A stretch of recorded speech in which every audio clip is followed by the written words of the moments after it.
Gala Premiere Second Miracle in Cell No. 7 akan digelar pada 21 Desember 2024 dengan kejutan istimewa dari Falcon Pictures. Dua aktor Korea Selatan dari film asli, Ryu Seung-ryong, Lee Yong-gu, dan Kal So-won, Ye-sung, akan hadir memeriahkan acara tersebut. Selain itu, Falcon Pictures menyiapkan teka-teki seru bagi penggemar yang berkesempatan bertemu langsung dengan kedua aktor tersebut. Produser Falcon Pictures, Frederica, menyebut momen ini sebagai pengalaman luar biasa yang menghadirkan nostalgia dan semangat baru bagi para penggemar. Vino G. Bastian, bintang utama versi Indonesia, juga menyambut antusias kehadiran mereka. Kedatangan Ryu dan Kal menjadi momen langka bagi pencinta film ini, yang sukses menyentuh hati jutaan penonton. Ryu Seung-ryong, aktor kawakan sejak 1985, dikenal lewat film Extreme Job dan Serial Kingdom. Kal So-won, yang kini sudah dewasa, melanjutkan karier cemerlangnya setelah debut sukses di Miracle in Cell No. 7. Yuset Hendra Zain, seorang mutawif pemandu umrah, mendampingi Inara Rusli bersama anak-anaknya selama ibadah umrah. Ia menjadi sorotan setelah anak-anak Inara memanggilnya Om Ayah. Meskipun awalnya Inara khawatir panggilan itu membuat Hendra tidak nyaman, Hendra menjelaskan bahwa ia merasa santai dan tidak keberatan. Selama perjalanan, Hendra menjadi dekat dengan dua anak laki-laki Inara yang terus mencarinya. Sebagai pemandu, ia mengungkapkan pentingnya pendekatan khusus kepada anak-anak jemaah agar mereka merasa nyaman. Hubungannya dengan anak-anak Inara semakin erat setelah ia membantu menggendong salah satu anak yang kemudian sering memanggilnya ayah. Selain itu, Hendra memuji Inara Rusli sebagai sosok perempuan yang kuat, sabar, dan inspiratif. Meski membawa 3 anak selama umrah sambil menjalani jadwal syuting yang padat, Inara tetap berusaha memberikan yang terbaik. Menurut Hendra, perjuangan Inara untuk bangkit dari masa sulit patut dijadikan contoh bagi perempuan lain. Sastrawan Eka Kurniawan merayakan 20 tahun novel Lelaki Harimau dengan edisi spesial. Edisi ini menampilkan sampul baru karya seniman Yogyakarta, Wulang Sunu, serta bonus cerpen berjudul Mat Pisau, eksklusif dalam cetakan terbatas oleh Gramedia Pustaka Utama, GPU. Sebanyak 5.000 eksemplar diterbitkan, dengan 1.000 diantaranya tersedia melalui pre-order. Editor senior JPU Mirna Yulistianti menjelaskan bahwa Mat Pisau adalah cerita unik yang mengiringi peringatan ini. Cerpen ini mengisahkan seorang remaja bernama Mat yang menjadi korban perundungan hingga menemukan cahaya dalam sebuah pisau. Meski pisau kerap diasosiasikan dengan bahaya, bagi Mat benda itu membuka jalan untuk diterima oleh masyarakat. Cerita ini menawarkan ironi sosial yang menggambarkan realitas tertentu. Mirna menekankan agar pembaca menikmati cerita setebal 24 halaman ini perlahan karena detail karakter, alur, dan latarnya begitu menarik. Cerita ini juga mengangkat isu sosial yang masih relevan. Komedian Kiwil mengungkapkan keinginannya untuk merayakan liburan akhir tahun bersama anak-anak dari pernikahan sebelumnya dengan Meggy Wulandari dan Rohimah. Meski rencana tersebut belum terwujud, ia tetap optimis dan berharap bisa segera merealisasikannya. Saya ingin liburan sama keluarga besar, insya Allah lah ada target, ujar Kiwil saat ditemui di studio Trans TV Jakarta Selatan. Namun hingga kini pertemuan langsung dengan anak-anaknya masih sulit diwujudkan, meski komunikasi lewat telepon berjalan lancar. Jika liburan keluarga belum memungkinkan, Kiwil berencana menghabiskan waktu di rumah bersama istri dan anak-anak dengan kegiatan sederhana seperti karaoke. Mengenai rencana di tahun 2025, Kiwil berharap bisa mewujudkan impian besar termasuk merenovasi rumah, membeli mobil baru, dan mendukung rencana istrinya Fenty Vigianti untuk masa depan keluarga. Harapan Kiwil menunjukkan niatnya untuk menjaga hubungan baik dengan keluarga besar meski di tengah berbagai tantangan. MD Pictures melalui produser dan CEO-nya Manoj Punjabi melaporkan 2 oknum pekerja percetakan berinisial H dan Y atas dugaan penggelapan voucher tiket untuk film terbaru mereka Sorop.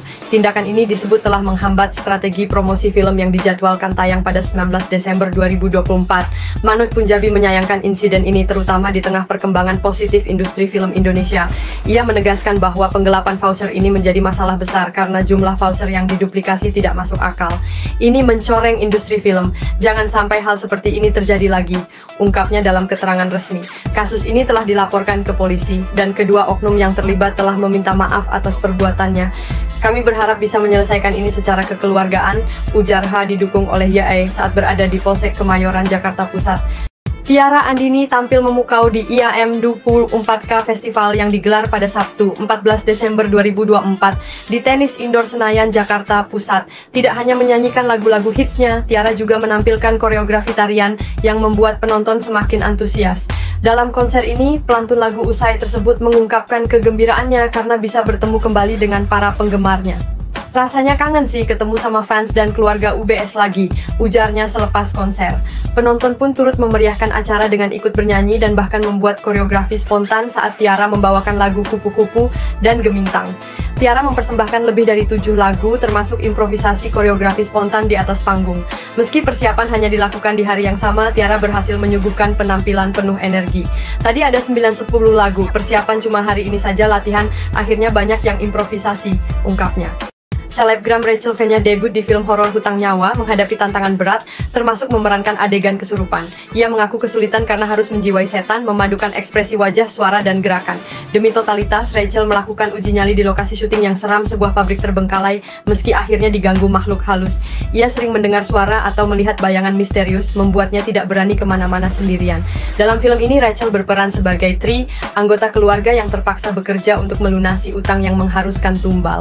Film Hutang Nyawa dibintangi juga oleh Taskia Namia dan Muhammad Khan, kini tayang di bioskop dan diadaptasi dari cerita viral. Pengalaman mistis ini menguji keberanian Rachel yang menunjukkan dedikasinya dalam dunia akting. Aktor Dede Yusuf merasa bangga terhadap dua putrinya yang berprestasi di dunia pendidikan. Putri sulungnya, Alivia Arkana Paramita, berhasil menyelesaikan pendidikan S2 di University of Birmingham pada tahun ini. Sementara putri bungsunya, Kanesia Yusuf, saat ini menjalani program beasiswa IASMA, Indonesian International Student Mobility Awards, di Queen Mary University of London. Nesia telah 3 bulan tinggal di Inggris, merasakan tantangan baru, seperti sistem pembelajaran yang lebih kritis dan lingkungan serba mahal. Namun ia tetap berkomitmen memanfaatkan peluang ini untuk belajar secara maksimal, meraih nilai tertinggi, dan menambah wawasan global.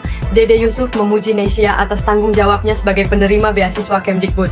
Ia berharap pengalaman ini memberikan transfer ilmu yang bermanfaat untuk masa depan.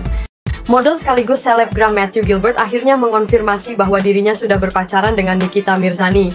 Dalam acara Brownies di Trans TV, Matthew membenarkan hubungan mereka dan mengatakan bahwa mereka baru saja meresmikan hubungan tersebut. Ia benar sudah pacaran dengan Nikita Mirzani, ujar Matthew. Keduanya pertama kali bertemu saat syuting program Tanah Air Beta di Trans TV. Matthew mengaku awalnya tidak tahu jika akan syuting bersama Nikita, namun saat mengetahui, dia merasa senang. Matthew juga mengungkapkan bahwa ia tidak mempermasalahkan perbedaan usia antara mereka, meskipun Nikita lebih tua dan sudah memiliki 3 anak. Ia memuji kepribadian Nikita yang menurutnya berbeda dari yang terlihat di media sosial. Dia orangnya baik banget, tambah Matthew. Dewi Persik mengungkapkan dirinya menjadi korban tindakan eksibisionis di kediamannya sebanyak 2 kali. Pelaku diketahui merupakan seorang oknum PNS. Insiden ini pertama kali terjadi tanpa disangka. Namun pada kejadian kedua, pelaku bertindak lebih jauh hingga membuat Dewi segera menghubungi polisi. Pelaku sempat mengklaim dirinya sebagai suami Dewi dan kerap bertingkah mengganggu di depan rumahnya.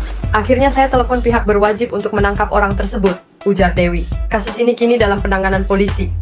Nama Unmesh Kamaleng kini menduduki posisi puncak di Top 50 Indonesia Spotify, menggeser For Revenge yang sebelumnya bertengger di posisi tersebut dengan lagu Serana.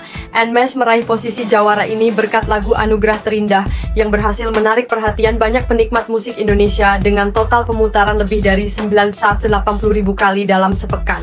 Lagu Anugerah Terindah yang dirilis pada 2023 kini tengah menjadi fenomena berkat liriknya yang puitis dan melodi syahdu. Lagu ini juga populer di berbagai platform digital, terutama TikTok, di mana ribuan pengguna membagikan video emosional yang menyentuh hati, menjadikannya anthem bagi mereka yang ingin mengekspresikan cinta dan syukur kepada orang terkasih. Nama Sheila on 7 dan Bernadia jadi sorotan dalam Jakarta Warehouse Project 2024 (DWP24). Namun keduanya sebenarnya tidak tampil langsung di acara tersebut. Lagu-lagu hits mereka justru menggema berkat DJ Diva Barus yang tampil pada Jumat 13 Desember 2024 di Garuda Land Stage. Diva Barus membawakan remix lagu-lagu populer Indonesia seperti Melompat Lebih Tinggi dari Sheila on 7 dan Untungnya Hidup Harus Tetap Berjalan dari Bernadia. Penonton yang ada di depan panggung pun ikut bernyanyi bersama, membuat suasana semakin meriah.